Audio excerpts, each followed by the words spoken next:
아침을 뉴스로 깨웁니다. YTN 라디오 김호성의 출발 새아침. 여러분 안녕하십니까? 출발 새아침 김호성입니다. 북한이 남북 정상회담에서 약속했던 풍계리 핵실험장 폐쇄의 구체적인 이행 시기와 방법을 밝혔습니다. 오는 23일에서 25일 사이에 갱도 폭파 방식으로 폐쇄하고 한국을 비롯한 국제 기자단의 현지 취재 활동을 허용할 용의가 있다고 밝혔습니다. 이런 가운데 마이크 폼페이오 미 국무장관은 김정은 위원장이 올바른 길을 선택한다면 북한의 평화와 번영으로 가득한 미래가 있을 것이라고 화답했습니다. 북미 정상회담을 앞두고 긍정적인 시그널이 오가고 있는 것이죠. 오늘 2부에서는요. 풍계리 핵실험장 폐쇄의 의미와 방법 그리고 갱도 폭파 방식이라는 것이 어떻게 하겠다는 것인지 전문가 연결해서 궁금한 점들 풀어드리는 시간 갖겠습니다.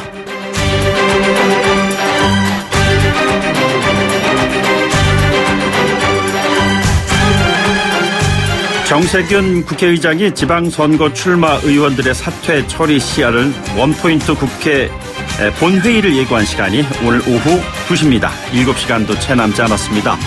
한국당이 드루킹 특검을 배제한 본회의는 있을 수 없다.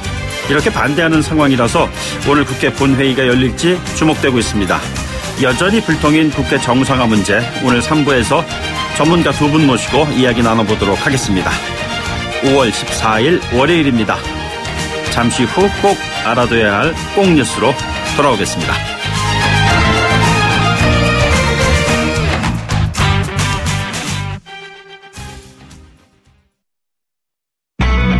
YTN 라디오 김호성의 출발 새아침. 네, 주말에 많은 뉴스들이 있었습니다. 지금까지 들어온 뉴스 꼭 아셔야 하는 뉴스 시사평론가 이종훈 박사 모시고 알아보죠. 꼭 뉴스 책임지시는 분이십니다. 이종훈 시사평론가 나오셨습니다. 안녕하십니까? 네, 안녕하세요. 네, 주말에도 많은 소식이 있었는데요. 네. 존 볼턴 백악관 국가안보보좌관이잖아요. 북핵 폐기 로드맵을 밝혔는데 어떤 내용이죠? 네. 이 ABC 방송과 이제 인터뷰를 했어요. 주말 중에. 영구적이고 검증 가능하며 불가역적인 비핵화를 위해서. 이건 그래서 뭐 CVID가 PVID 말하는 거네요. 네. 근데 뭐 PVID가 아니고 CVID로 다시 재조정됐다는 얘기가 나왔는데 이 또 여전히 이 P를 또 강조를 했어요. 퍼마넌트. 그런데 이제 북한의 우라늄 농축과 플루토늄 재처리 능력이 완전히 제거되어야 한다라고 얘기를 하면서 이거를 폐기를 해서 테네시주의 오크리지로 가져가는 걸 의미한다라고 설명을 했습니다. 그러니까 아주 물증을 자기네 안방으로 갖고 와야지 믿겠다 뭐 이런 얘기인가요? 예, 그렇습니다. 이 지역이 이제 미국의 이제 핵 원자력 연구단지가 있는 지역이고요. 과거에 리비아하고 이제 협상을 해서 그쪽에 이제 폐기를 할 때 거기 핵시설 핵물질을 다 반입을 해서 보관을 하고 있는 그 장소입니다. 그래서 결국 리비아식 해법을 지금 미국은 생각하고 있는 거 아니냐. 이제 이런 이제 얘기가 지금 그래서 나오고 있고요. 그런데 김정은 위원장은 이 리비아야말로 지금 그러니까 핵 포기 를 했음에도 불구하고 체제 안전을 위협받은 대표적 사례가 아니냐라고 보고 있다는 거죠. 그래서 이게 좀 과연 어떻게 조율이 될지 좀 지켜봐야 될 것 같고요. 북한이 지금 23일, 25일 사이에 폭파 방식으로 이제 폐쇄하기로 하지 않았습니까? 풍계리 핵실험장. 이거는 이제 갱도 입구를 폭발을 하고 시설 철거하고 인력 철수하고 완전 봉쇄를 하는 이게 3단계 폐쇄 방식을 이제 따를 것으로 알려지는데요. 근데 이번에 기자들한테만 공개를 하기로 했단 말이죠. 원래 그 전문가도 함께 이제 하겠다고 그랬잖아요. 확인시키겠다라고 얘기를 했는데 그런데 기자단이 가서 사실은 이제 근접 촬영은 어려울 거고요. 안전 문제도 있고 또 방사능 오염 문제도 있고 하기 때문에 원거리에서 이제 촬영을 할 수밖에 없을 텐데 이걸 과연 나중에 전문가들이 어떻게 평가를 내릴지 좀 지켜봐야 될 것 같습니다. 그러니까 현장 공개는 하는데 공개된 현장의 내용이 무엇인가 뭐 이런 부분이 궁금해지는 거 아니겠어요? 네, 그렇습니다. 그렇습니다. 어쨌든 이 북한의 이러한 조치와 관련해서 미국 정부는 북한이 약속한 경제 지원 방안 이 윤곽이 지금 드러나고 있다고 하잖아요. 어떤 내용들입니까? 폼페오 국무장관이 조금 전에도 이제 말씀하셨습니다만 이제 만약에 비핵화 과감하게 실천하면 한국과 동등한 수준의 번영을 이룰 수 있도록 돕겠다. 이렇게 언급을 하지 않았습니까? 도대체 어떻게 번영을 보장하겠다는 얘기냐. 여기에 이제 관심이 모아졌는데요. 이분도 주말 사이에 또 이 폭스뉴스 방송에 이제 출연을 했는데 네네. 민간 투자가 허용될 거다. 예. 그러니까 미국 기업들을 얘기하는 겁니다. 예. 그러면서 이 에너지 그러니까 전력을 얘기하는 거죠. 네네. 에너지망 건설과 인프라 발전을 미국의 민간 부문이 도울 수 있을 것이라고 이렇게 또 추가로 언급을 했어요. 예. 그래서 예. 사회간접자본 쪽에 이제 대한 투자를 이제 얘기를 하는 것 같은데요. 네네. 근데 사실 우리 기업들도 이 북한 지금 그 인프라 구축 부분에는 참여하기를 좀 희망하고 있잖아요. 예. 예. 그 의외로 또 경쟁이 좀 한미 간에 좀 기업들 사이에서 좀 치열해질 수 있겠다 이런 생각도 좀 들고요. 그런데 이게 또 사실은 트럼프 대통령의 기존의 경제정책 기조를 보게 되면 해외에 있는 미국 기업도 다 국내로 들어오라고 지금 얘기를 하고 있는 상황이란 말이죠. 예, 그래서 예. 아마 기업의 직접 투자, 그러니까 뭐 공장을 뭐 북한에 짓는다든지 네네. 그런 방식은 아닌 것으로 이렇게 보입니다. 그래서 일단은 인프라 쪽으로 이렇게 좀 예상이 됩니다. 지난번 뭐 김정은 위원장도 문재인 대통령 그 얘기 나누는 과정에서 북한의 도로 사정이 민망한 수준이라고 얘기했었잖아요. 예, 그랬었죠. 예, 그런 네. 쪽에 이제 뭐 투자가 이루어지겠죠. 그러면은. 네. 예, 좀 화제를 좀 바꿔서요. 원포인트 국회. 이거 참 관심사인데 오늘이잖아요. 성사 될 거라고 보시는지요? 글쎄요. 조금 전에 시간도 예고를 하셨지 않습니까? 네.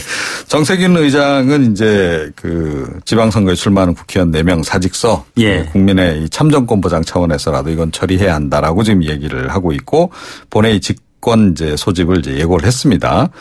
이게 사실은 이제 매주 월요일에 원내대표들하고 네네. 정례회동이 있잖아요. 예, 예. 그래서 오늘 오전에도 있지 않을까 이렇게 여겨지는데 그 자리에서 과연 뭔가 타결이 이루어질 수 있을지는 모르겠습니다. 예, 예. 그런데 지금 뭐 더불어민주당 원내대표가 새로 임명되신 지 얼마 안 돼서 네네. 또 어떻게 될지는 모르겠어요. 예. 지금 더불어민주당은 야당 쪽하고 협의가 이루어지지 않더라도 반드시 참석하겠다. 예. 이런 입장이고 민주평화당하고 정의당도 이제 동참을 지금 약속을 한 상태입니다. 예, 예. 나머지 이제 친여 성향의 무소속 민주평화당 활동을 하는 바른미래당 비례대표 3명 네네. 이런 분들까지 다 포함을 하게 되면 뭐 과반 이건 이제 가능을 하죠. 지금 이게 상황은 그렇습니다. 147석인가요? 예, 그러면? 그렇습니다. 예, 예. 반면에 이제 자유한국당 같은 경우에는 어차피 본회의를 열 거라면 예. 드루킹 특검법도 함께 상정을 해라. 예, 예. 그래서 처리를 함께 하자. 그렇지 않으면 총력을 저지하겠다라고 예. 지금 밝히고 있고 본회의장 입구 봉쇄 뭐 예. 이런 것도 좀 고려를 하고 있다 그래요. 바른미래당도 일단은 뭐 공조 움직임을 보이고 있습니다.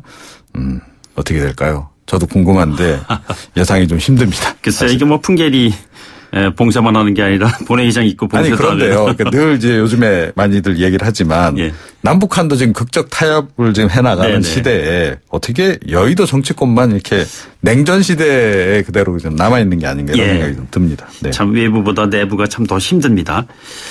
대한항공 일가에서는 이번에 또 필리핀 가사 도우미 불법 고용 문제 또 불거졌어요. 참 네. 끊임없습니다. 예, 그렇습니다.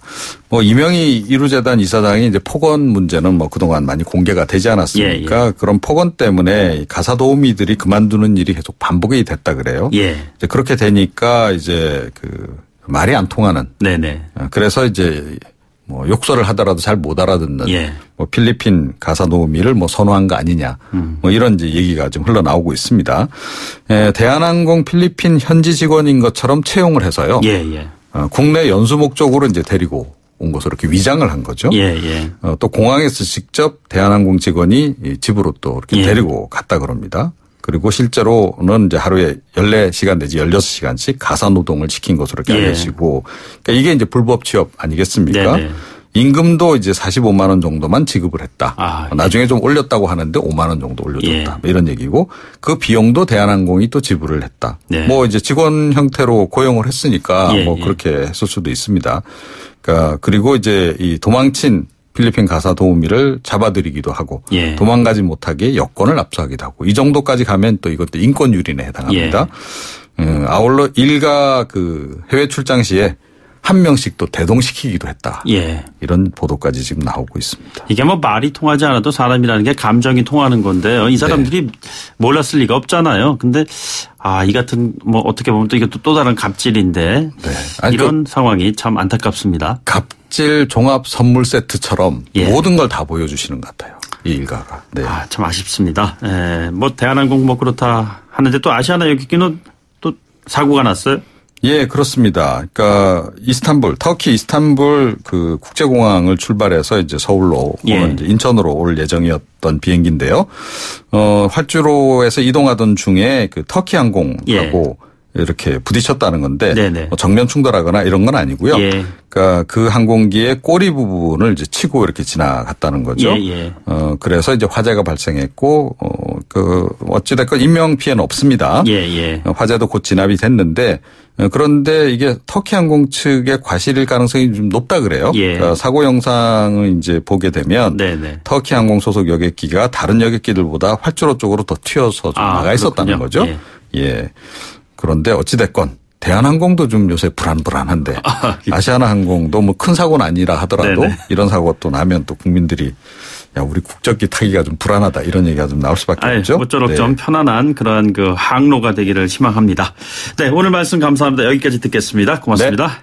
지금까지 이종훈 시사평론가셨습니다. 여러분은 지금 FM 94.5MHz로 방송되고 있는 YTN 라디오 김호성의 출발 새 아침을 듣고 계십니다. 의견 주실 분은 짧은 문자 50원, 긴 문자 100원의 이용료가 드는 휴대전화 메시지 샵 0945, 우물정 0945번으로 의견 남기실 수 있습니다.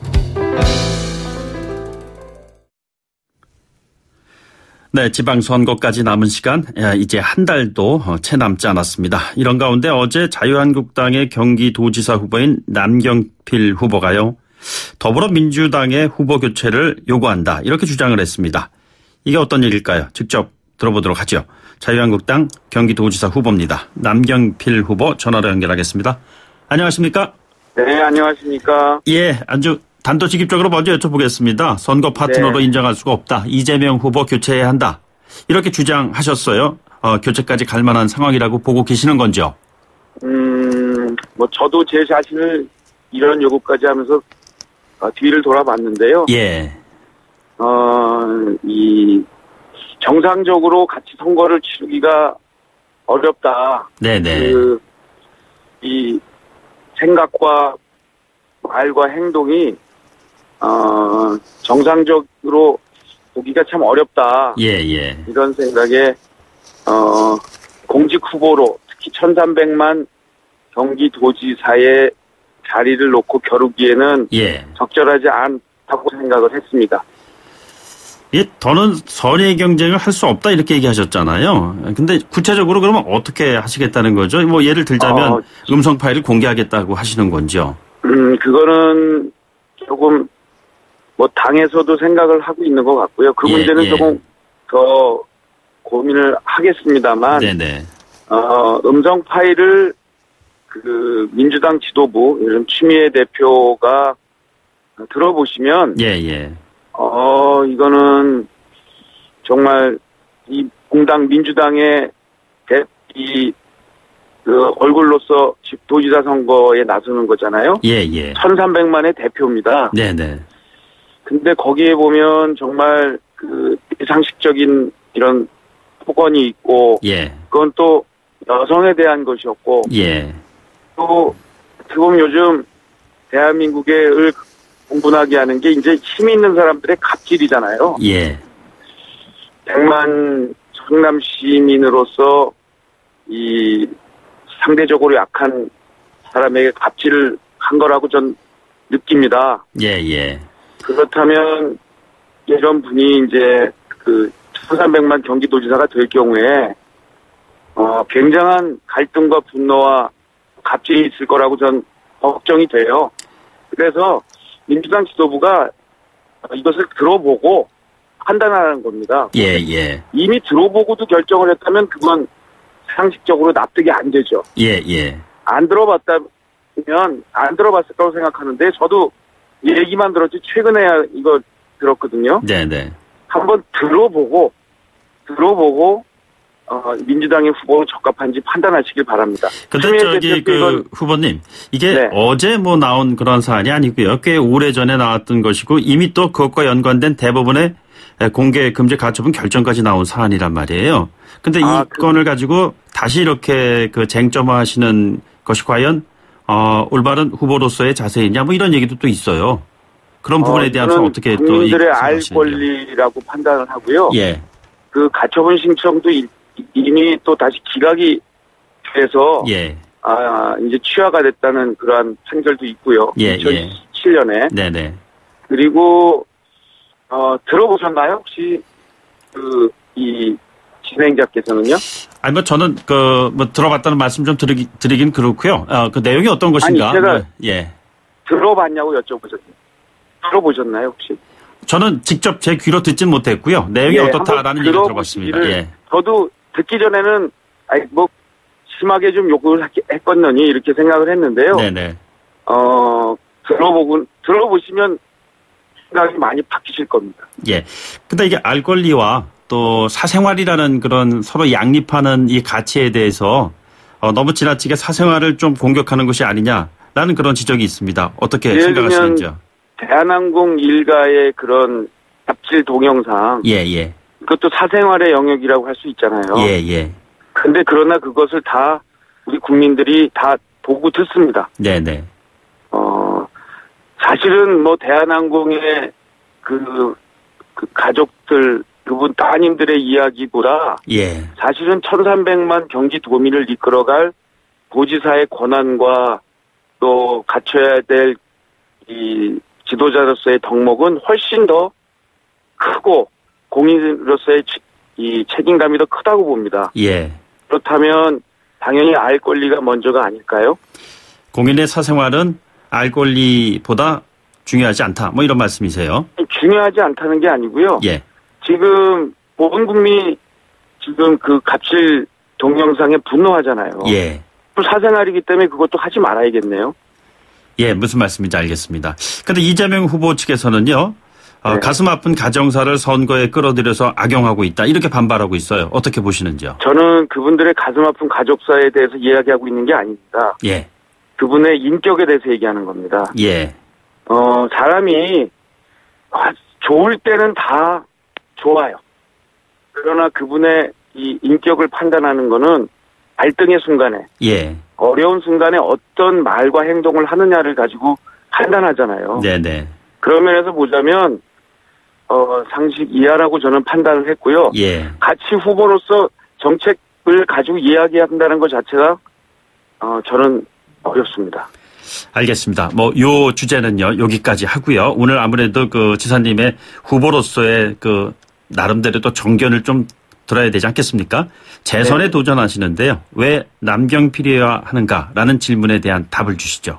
저도 정책 얘기를 하고 싶었는데 우리 진행자께서 처음부터 그 얘기 꺼내줘서 워낙 청취자님들이 궁금해하셔가지고요. 예. 그 당황을 했는데요. 네네. 처음 그 정책은 경제도지사입니다. 예. 저는 도지사 하면서 경기도의 채무, 민선 6기 채무를 모두 100% 6월 30일이 되면 다 갚게 되거든요. 네네.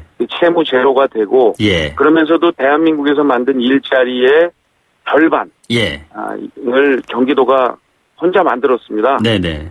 그래서 일자리 많이 만들고 살림 잘하는 예. 그러한 경제도지사로서 이번 선거에 임하고 있고요. 네네. 70만 개 일자리 창출하는 것 약속을 거의 다 지켰습니다. 예.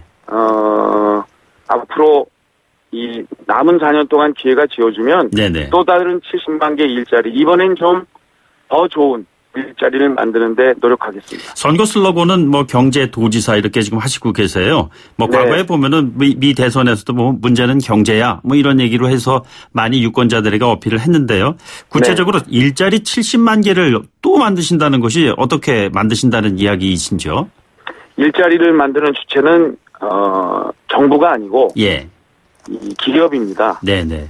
또 민간 영역에서 이 소상공인들의 경제활동 이런 게 늘어나야 되고 예. 중소기업 대기업이 일자리를 늘려야 되는데요. 네네. 거기는 이 정부는 주체가 아니고 뒷받침하는 존재입니다. 예. 첫 번째가 불확실성을 없애줘야 되고요. 예. 그래서 이 경제 주체들이 투자를 활성화하고 일자리를 만들 수 있도록 그런 분위기를 조성해 주는 거고 구체적으로 어려운 곳에는 예산과 정책으로 지원을 해주는 건데요. 예. 경기도는 지난 4년 동안 여야가 서로 싸우지 않고 협력하는 연정을 했습니다. 네네. 경기도에서는 정치적 불확실성을 거의 제거했어요. 예. 그러다 보니까 경제 주체들이 경기도는 뭔가 발표를 하면 의회 통과가 된다. 네네. 그리고 예산과 정책이 집행이 된다. 예. 규제 해소도 열심히 노력했다. 해서 일자리 창출을 할 수 있는 이 투자 활성화가 이루어졌거든요. 네네. 거기다가 이제 판교 테크노밸리 같은 정말 좋은 일자리가 판교에만 8만 개가 있는데요. 네네. 이런 판교 테크노밸리 같은 것을 저희가 지금 시작한 것만 17개를 지금 시작을 했고요. 예, 예.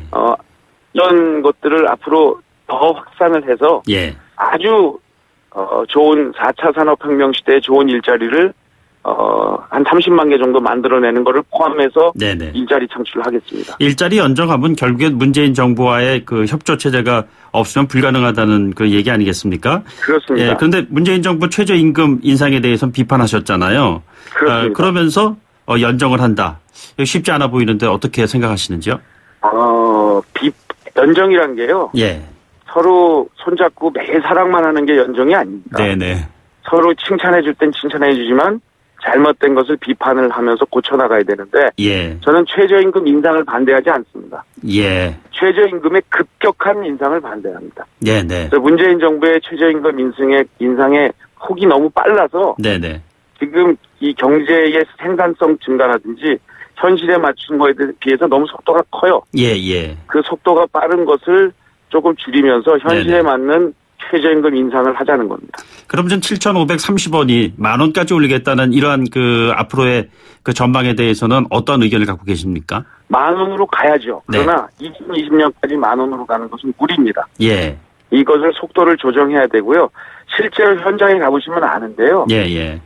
실제 현재 대한민국의 최저임금은 현실적으로 만 원입니다. 예, 예. 2018년 현재가. 왜냐하면 주유 15시간 이상 일하면 주유수당을 드려야 되고요. 예, 예. 거기다 4대 보험까지 넣으면 네. 7,530원이 9,030원이 되고 4대 보험까지 지금 현재가 만 원입니다. 예, 예.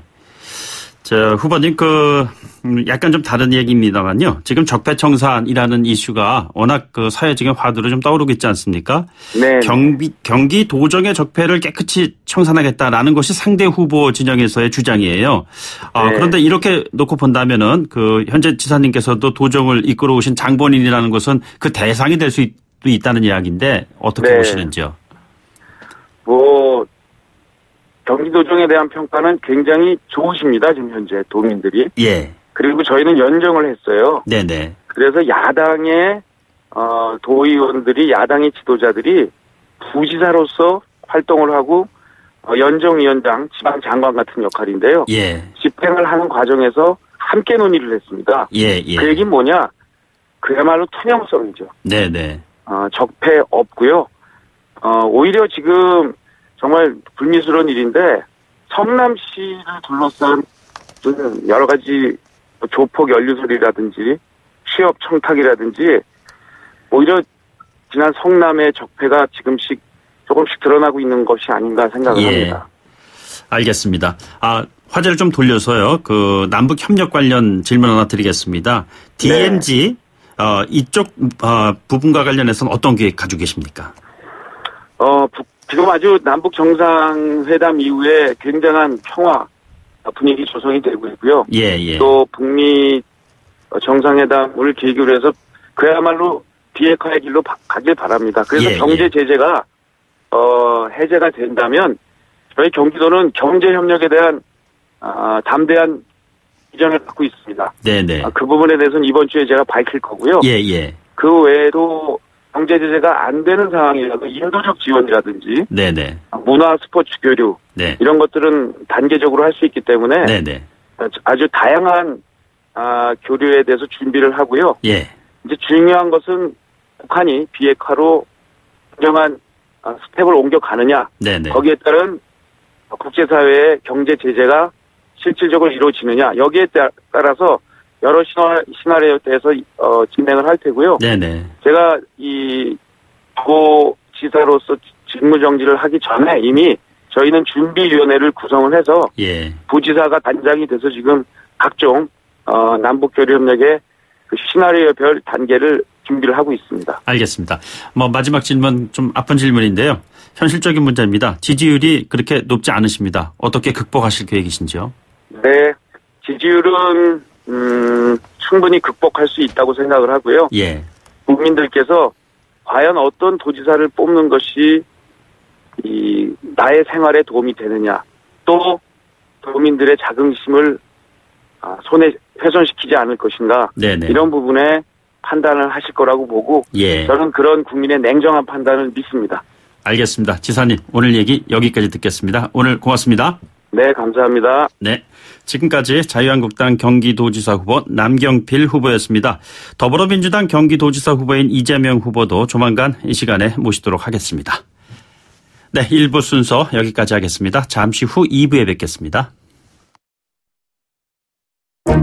소통의 아침을 여는 공정한 목소리 YTN 라디오 김호성의 출발 새 아침. 네, 출발 새 아침 2부 순서 시작하겠습니다. 잠시 광고 듣고 저는 풍계리 핵실험장 폐쇄 관련 이야기 준비해서 오겠습니다. YTN 라디오 김호성의 출발 새 아침. 네, 북한이 오는 23일부터 25일 사이에 풍계리 핵실험장을 폐쇄하겠다 이렇게 밝혔습니다. 한국을 비롯한 국제기자단의 현지 취재 활동을 허용할 용의가 있다고도 밝혔죠. 핵실험장 폐쇄 방법과 진정성 그리고 우려되는 부분은 없는지 북한대학원대학교 양무진 교수 연결해서 이야기 나눠보겠습니다. 안녕하십니까? 안녕하십니까? 네, 양 교수님.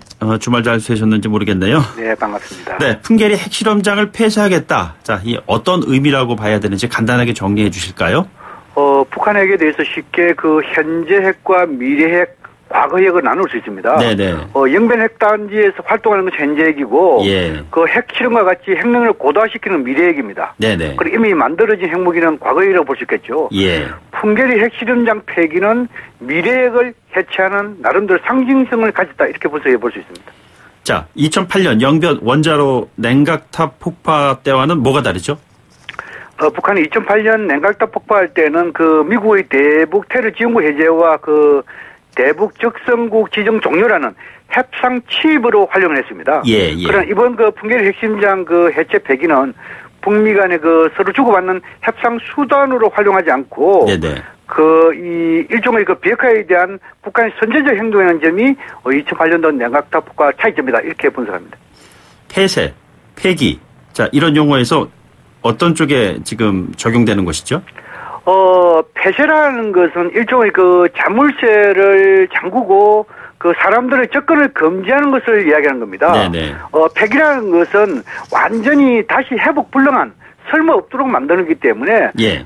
이번 그 이 풍계리 핵실험장의 해체 이것은 폐기에 가깝다. 저는 그렇게 분석합니다. 폐기라 이 말씀이시죠? 그렇습니다. 그러니까 영어로는 dismantlement 뭐 이렇게 지금 표현하는 그것인가요? 네, 그렇습니다. 예, 그러면은 북한의 핵시설이 풍계리 핵실험장만 있는 게 아니다. 뭐 이런 이야기들은 이미 예전부터 해왔는데요. 이 풍계리 핵실험장이 폐기가 되면 북한 핵시설의 한 몇 % 정도가 없어지는 거다. 이렇게 볼 수 있나요? 그래서 우리 흔히 그 비핵화하면은 시설, 장비, 무기, 인원은 과학자겠죠. 예, 예. 이러한 부분에서 모두 폐기 또는 이주 이것이 완전한 비핵화 이렇게 볼 수 있습니다. 네네. 지금 이제 풍계리 핵심장 이것은 미래의 해체로서 한 부분입니다. 네네. 그러나 앞으로 지금 이제 북한의 그 이 핵과 관련 핵심적인 과학자만으로도 300명 넘고 또 이 부수적인 인원만으로 1만 명 넘는다고 하고 있지 않습니까? 예, 예. 그런 점을 봤을 때 뭐 영변 핵단지 또 풍계리 핵실험장 기타 그 이 우라늄이라든지 이런 단전 지역 이런 핵시장 많이 있지 않습니까? 예, 예. 그런 거 다 포함하려면 아주 미세한 부분이다. 네네. 그렇게 생각합니다. 그러니까 어떻게 보면 이제 폐기라는 것은 이제부터 시작이다 이렇게 봐도 되겠군요. 그렇죠. 미래의 해척 불능한 이것은 나름대로 완전한 비핵화의 출발점이다. 이렇게 예. 해석이 가능하다고 생각합니다. 자, 지금 풍계리 핵실험장 갱도가 1번부터 4번까지 있잖아요. 근데 1번, 2번은 예전에 핵실험을 이제 진행한 전례가 있는 것이고요. 그래서 지발이 약해서 이런 형식으로 폭파하면은 좀 무리가 있을 수 있다. 뭐 일각에서는 뭐 저 중국까지 진동이 느껴져 갖고 문제가 있을 수 있다. 이런 얘기까지 나오잖아. 이게 무슨 얘기죠? 그래서 이제 일본 갱도는 그 2006년도 첫 핵실험 이후에 이제 그만뒀고. 네네. 이번은 지금까지 한 5차례 했죠. 예. 3번 갱도는 아마 그 김정일 위원장이 지시하면 한 달 이에 가능하다. 이렇게 지금 만들어낸 것으로 알려지고 있습니다. 예. 4번 갱도는 파다가 안반석 때문에 중단됐고요. 예. 지금은 이제 그 6차례 핵실험에서 주로 2번 갱도에서 많이 했는데. 네네. 지반이 좀 약해진 건 사실인 것 같습니다. 예. 그러나 이 지하 이 핵실험장 같으면 보통 지상에서 한 700m에서 1000m 가까이 이렇게 지하에 들어가 있고. 예. 또 이 갱도 안에는 달팽이 관련해가지고 방사성 물질의 이런 유출을 막는 이런 걸 다 되어 있습니다. 예. 어떻든 지금은 이제, 이 고성능 폭약에 의해 가지고 갱도를 폭파한다면은 조만간에 곧장 붕괴는 하기는 쉽지 않을 것으로 보여지고. 네. 그렇지만 시간이 흐르면은 지반이 또 약해질 수 있고. 예. 또 지하수 이걸 통해가지고 방사성 물질이 유출될 수 있겠죠. 네네. 이러한 부분에서는 철저한 대비가 필요하다고 생각합니다. 혹시 말이죠. 교수님 3, 4번 말고 5번, 6번 갱도 이런 것도 있는 거 아니에요? 지금은 이제 한미 정보당국의 분석에 있어서는 가지 갱도는 있을 수 있습니다. 네네. 예를 들어가지고 이번 갱도에서 5차례 핵실험을 했는데. 네. 그것은 이제 그 지하에서 약간 지상에서 한 700m 정도 파가지고. 예. 옆으로 뻗는 지하 이 가지 갱도 있겠죠. 예. 또 그리고 그보다 좀 한 300m 더 나가지고 1000m 깊이에서도 또 지하 갱도 있을 수 있습니다. 네네. 그러나 지금까지 5번, 6번, 7번 이런 갱도 이 한미정보당국에서 밝힌 사례는 없기 때문에. 네. 일단 4번까지만 있다 저는 그렇게 알고 있습니다. 이게 폭파가 되면 말이에요. 방사능 물질이 유출될 수도 있다. 이러한 우려가 있는데 실제로 그럴까요? 전문가들은 그런 우려를 지적을 하고 있습니다. 네. 그러나 또 다수의 전문가들은 그 지하 갱도의 이런 방사성 물질 이것을 이 유출을 방지하기 위해 가지고 달팽이 관에 의해 가지고 3중, 4중의 이 방패막을 치고 있다. 네네. 이렇게도 분석을 하고 있기 때문에. 네. 그 안전성에 대해서는 북한이 정확하게 신고하고 이 사찰 검증하기까지는 알기는 쉽지 않을 것이다. 그런 생각이 듭니다. 이런 핵시설에 연관되어 있는 핵 관련 인력들도 다 빠지는 거 맞죠?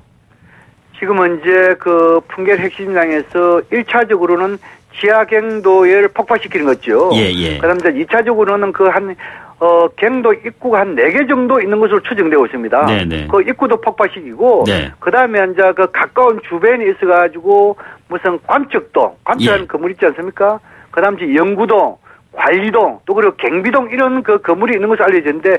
네네. 이 건물들도 모두 철거하고 차후에는 거기에 근무했던 인원도 모두 철수를 해가지고 완전히 이 지상에서 핵실험장 주변은 폐쇄하는 걸로 이렇게 알려지고 있습니다. 예. 그런 측면을 봤을 때 아마 불랑화의 시작 단계다 이렇게 볼 수 있겠죠. 불능화의 시작 단계라고 지금 말씀하셨는데 존 볼턴 국가안보보좌관 같은 경우에는 북한의 비핵화라는 것이 그냥 폐기하는 것에서 그치는 것이 아니고 자기네 나라 미국 테네시주의 오크리지로 가져가는 것까지 되는 것을 의미한다 이렇게 얘기를 했어요. 맞나요? 여러 가지 논란이 있을 수 있습니다. 핵물질이라는 것은 일종의 중국, 러시아 이런 국가들 자기들이 가지고 가가지고 보관해야 된다 알고 있고. 예. 또 미국의 경우에는 이런 북미 간 협상에서 핵심이 북한의 핵물질을 이전이기 때문에. 예. 과거에 이제 리비아 이런 한 16kg 정도 되죠. 네네. 이러한 이 전홍축 이런 핵물질이 돼가지고 테네시주의 오클라시인강 거기에는 핵연구단지 있지 않습니까? 예. 거기에 가져가겠다 이러는데 이것은 앞으로 북미 간에 또 그리고 이 육자회담 국가 간의 논의의 대상이다 저는 그렇게 생각하고. 예. 어차피 북한에서 이런 핵에 대해서 해체 이렇게 한다면은 상당히 시간이 많이 걸리기 때문에. 예. 아마 핵물질을 미국이라든지 기타 주변 국가 핵 보유 국가에 가지고 가가지고 해체하는 것이 시간이 단축하는 거다. 예. 그런 차원에서 아마 존 볼턴이 주장한 것이 아닌가 생각됩니다. 그리고 좀 하나 궁금한 것이요. 언론인은 초청을 하고 전문가 초청은 이번에는 언급이 없어요. 원래 전문가 초청한다 그랬었잖아요. 이 김정은 위원장이 한미 정상회담, 이 남북 정상회담에서 문재인 대통령에게 약속을 했죠. 예. 한미 전문가 초청하겠다. 네네. 그런데 여기에 대해서 조금 논란이 있는 것 같습니다. 네네.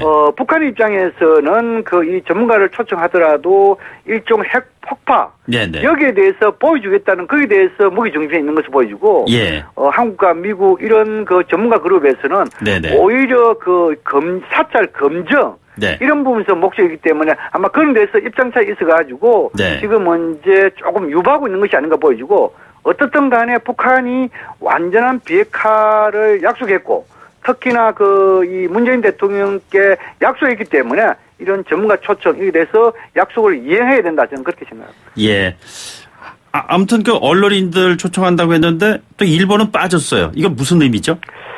우리가 지금은 이제 한국과 미국은 당사국이고, 네네. 그다음에 이제 중국, 러시아, 영국을 포함시켰죠. 예. 여기다가 만약에 북한은 당연시 된다 하면은 신육자 회담의 연장선 이렇게 구도를 잡고 있는 것이 아닌가 이렇게도 의심해 볼 수는 있습니다. 예. 또 좀 더 구체적으로 말씀드리자면은 상위 미사국과 유엔 안보리 상위 미사국 가운데 프랑스가 빠져 있잖아요. 예, 예. 이것은 아마 이 북한과 프랑스 간에 수교가 안 됐기 때문에 빠질 수 보여주고 네네. 또 주변 국가 가운데 일본이 빠진 것은 의도적으로 일본에 대한 심리적 압박 예. 그러한 메시지가 담겨 있는 것으로 분석합니다. 예. 그러니까 북일 관계를 좀 생각을 해야 되겠군요.